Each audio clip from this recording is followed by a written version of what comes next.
News, सच जरूरी है। श्रीमान ओम बिरला जी, मनोहर लाल जी, किरण रिजिजू जी, महेश शर्मा जी, संसद के सभी सम्मानित सदस्यगण, लोकसभा के महासचिव,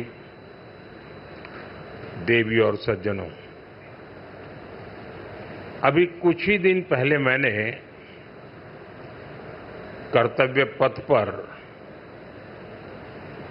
कॉमन सेंट्रल सेक्रेटेरिएट यानी कर्तव्य भवन का लोकार्पण किया है और आज मुझे संसद में अपने सहयोगियों के लिए इस रेजिडेंशियल कॉम्प्लेक्स के उद्घाटन का अवसर मिला है। ये जो 4 टावर्स हैं, उनके नाम भी बहुत सुंदर है। कृष्णा, गोदावरी, कोसी, हुगली, भारत की 4 महान नदियां जो करोड़ों जनों को जीवन देती हैं,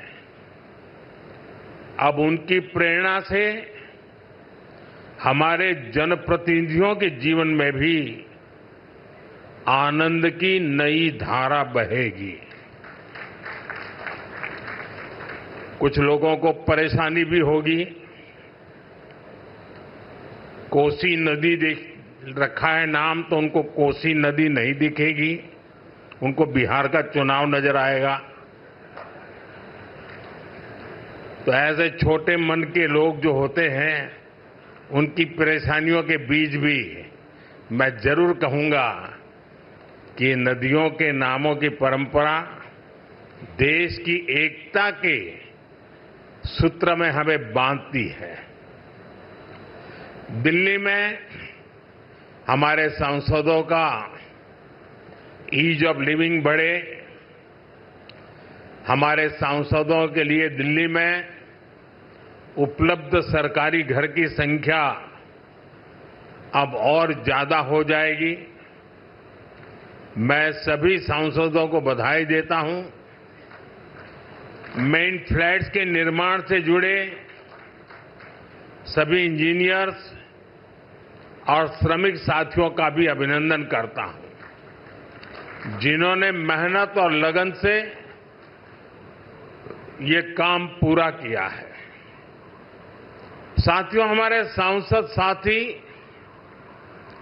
जिस नए आवास में प्रवेश करेंगे, अभी मुझे उसका एक सैंपल फ्लैट देखने का मौका मिला। मुझे पुराने सांसद आवासों को देखने का भी मौका मिलता ही रहा है। पुराने आवास जिस तरह बदहाली का शिकार होते थे, सांसदों को जिस तरह आए दिन परेशानियों का सामना करना पड़ता था, नए आवासों में गृह प्रवेश के बाद उससे मुक्ति मिलेगी।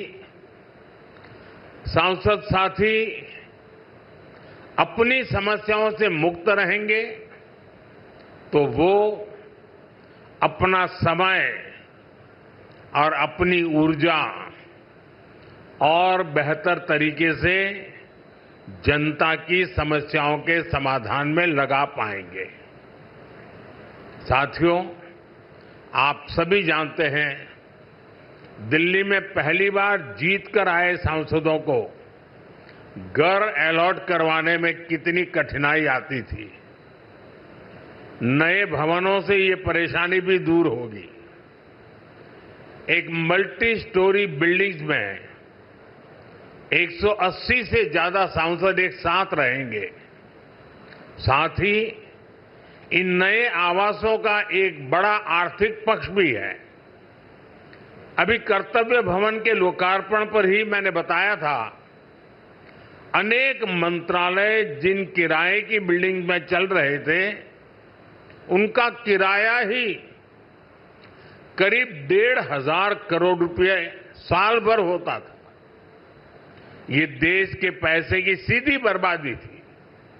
इसी तरह पर्याप्त सांसद आवास ना होने की वजह से भी सरकारी खर्च बढ़ता था।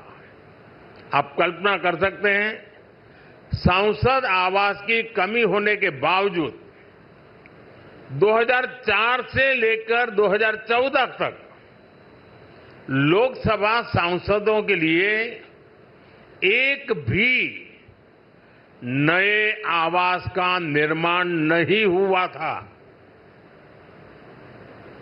इसलिए 2014 के बाद हमने इस काम को एक अभियान की तरह लिया।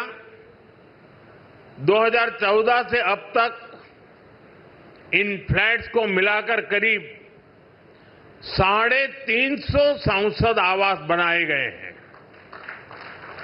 यानी एक बार ये आवास बन गए तब जनता का भी पैसा बच रहा है।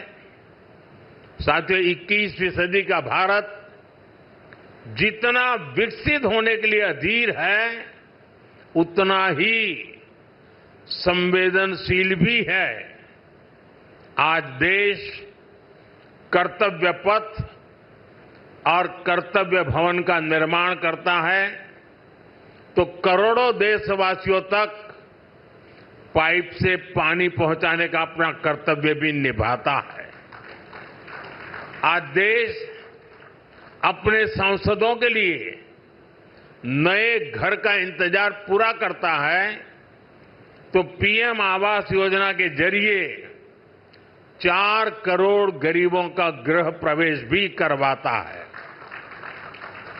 आज देश संसद की नई इमारत बनाता है तो सैकड़ों नए मेडिकल कॉलेज भी बनाता है।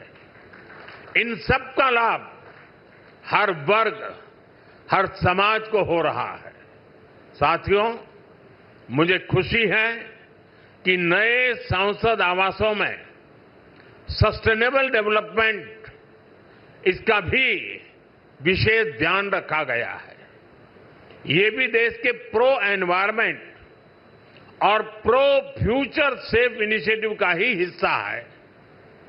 सोलर एनेबल इंफ्रास्ट्रक्चर से लेकर सोलर एनर्जी में देश के नए रिकॉर्ड्स तक देश लगातार सस्टेनेबल डेवलपमेंट के विजन को आगे बढ़ा रहा है। साथियों, आज मेरे आपसे कुछ आग्रह भी हैं। यहां देश के अलग अलग राज्यों और क्षेत्रों के सांसद एक साथ रहेंगे। आपकी उपस्थिति यहां एक भारत श्रेष्ठ भारत का प्रतीक बनेगी। इसलिए अगर इस परिसर में हर प्रांत के पर्व त्योहारों का समय समय पर सामूहिक आयोजन होगा तो इस परिसर को 4 चांद लग जाएंगे। आप अपने क्षेत्र की जनता को भी बुलाकर इन कार्यक्रमों में उनकी भागीदारी करवा सकते हैं। आप अपने अपने प्रांतों की भाषा के कुछ शब्द भी एक दूसरे को सिखाने का प्रयास कर सकते हैं। सस्टेनेबिलिटी और स्वच्छता, ये भी इस बिल्डिंग की पहचान बने, ये हम सबका कमिटमेंट होना चाहिए। न केवल सांसद आवास बल्कि पूरा परिसर हमेशा साफ स्वच्छ रहे तो कितना ही अच्छा होगा। साथियों, मुझे आशा है हम सब एक टीम की तरह काम करेंगे। हमारे प्रयास देश के लिए एक रोल मॉडल बनेंगे और मैं मंत्रालय से और आपके आवास कमेटी से आग्रह करूंगा, क्या साल में 2 या 3 बार ये सांसदों के जितने परिसर है उनके बीच स्वच्छता की कंपटीशन हो सकती है क्या? और फिर घोषित किया जाए कि आज ये जो ब्लॉक था वो सबसे ज्यादा स्वच्छ पाया गया। हो सकता है 1 साल के बाद हम ये भी तय करें कि सबसे अच्छे वाला कौन सा और सबसे बुरे वाला कौन सा। दोनों घोषित करें। साथियों, मैं जब ये नवनिर्मित फ्लैट देखने गया तो मैं जब अंदर प्रवेश किया तो पहला मेरा कमेंट था, इतना ही है क्या? तो उन्होंने कहा, नहीं साहब, ये तो शुरुआत है, अभी अंदर चलो आप। मैं हैरान था जी, मुझे नहीं लगता कि सारे कमरे आप भर पाएंगे।